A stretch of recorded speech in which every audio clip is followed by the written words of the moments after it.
So, welcome to the end of our week. And um, the chapter brings up a lot of great things talking about how people actually adapt or acculturate to new cultures or walk between two cultures or take in a lot of cultures at once.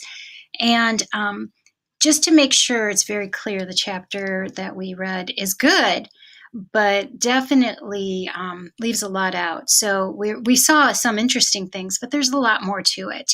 But I'd like to start by just, talking a little bit about acculturation. Research on the topic of acculturation is really difficult. People migrate for different reasons. As refugees who are fleeing an unsafe situation or a threat of persecution because of their opinions, race, religion, nationality, membership in a social or political group. They might migrate as migrants who are just seeking a better life, to work, to have wealth. They might migrate as students, as some of you have done, or as family members coming together. People also migrate to different contexts, including welcoming cultures, such as ghettos or homogenous neighborhoods, or cultures that actively discriminate against them. People's heritage or original cultures vary in similarity to the culture of their new environment. And individuals who migrate may have different personalities, goals, and motivations. So there are many acculturation stories and not just one.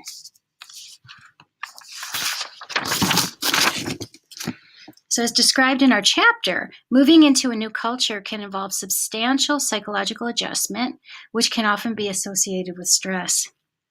One common pattern of acculturation can be captured by a U-shaped curve, which comprises a honeymoon period in the beginning, where the move is novel and possibly exciting, followed by a period of somewhat culture shock, where real life sets in, and this is often accompanied by homesickness.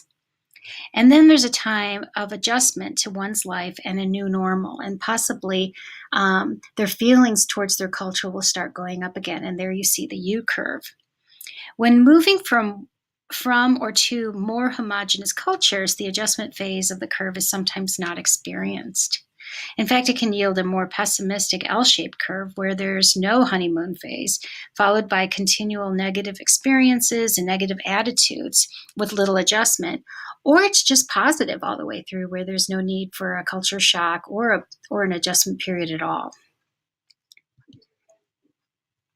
Two factors that can impact how one will adjust to living in a new culture are cultural distance and cultural fit. Cultural distance is how the way of life in one's original culture differs from their new culture. That is how much one needs to learn and adjust to feel comfortable in the new place or culture. Not surprisingly, there is evidence that language is important in cultural distance, where the more similar one's original language is to the host country's culture or language, the easier it is to master it, and thus the easier it is for the migrant to feel comfortable, communicate, access resources, and establish relationships. Similarly, the more one's heritage culture is to that of the host culture, the less acculturative stress they should experience. For example, think about the study in our book that focused on Malaysian students studying in Singapore and New Zealand. The findings showed that more successful adjustment was seen among Malaysian exchange students who studied in Singapore, which is closer in language and culture, than those who studied in New Zealand.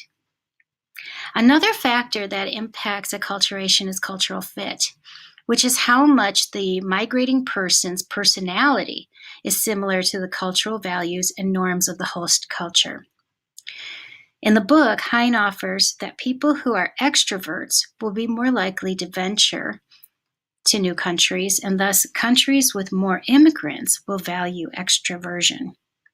But having an extrovert personality is not always the ticket to better acculturation. Fit is the key word. If a host culture values independence and extroversion, a person who scores high on an extroversion measure should do well and fit in. In contrast, an extrovert who moves to a country that does not value extroversion might not do as well. The same holds when referring to self-concepts of independence and interdependence.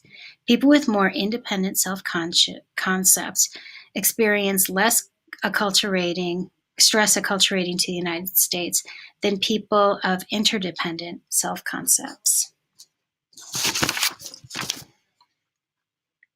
So what is one to do when they move to a new country?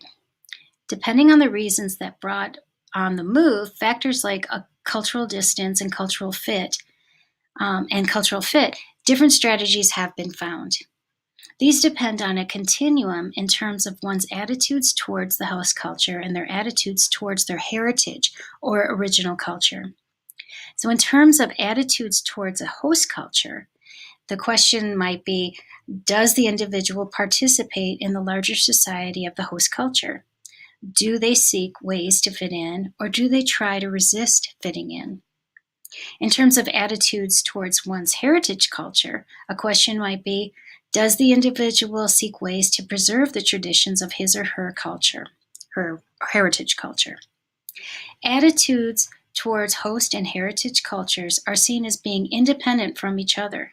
That is, one can hold positive attitudes towards their host culture without giving up their positive attitudes towards their original culture. Each indice is on its own continuum. This yields John Barry's model of 4 acculturation strategies. Within the grid, it reveals 4 acculturation strategies that are 2 extremes of integration and marginalization. For integration is positive on both attitude toward a host and original culture. The individual attempts to fit in and fully participate in the host culture while also maintaining their heritage culture. The strategy is associated with the least acculturative stress and is viewed as the most successful acculturation strategy.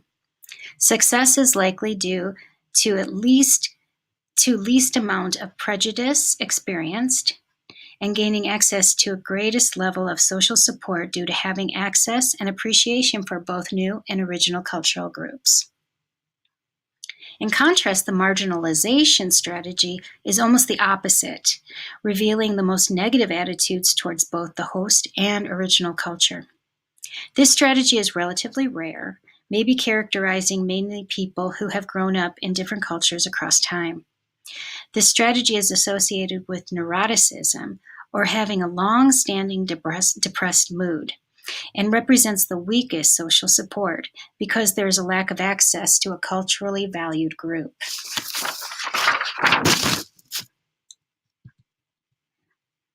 The 2 other acculturation strategies pertain to individuals who show positive attitude for one culture over the other. With assimilation, the individual attempts to fit in and fully participate in the host culture, but also rejects their original culture.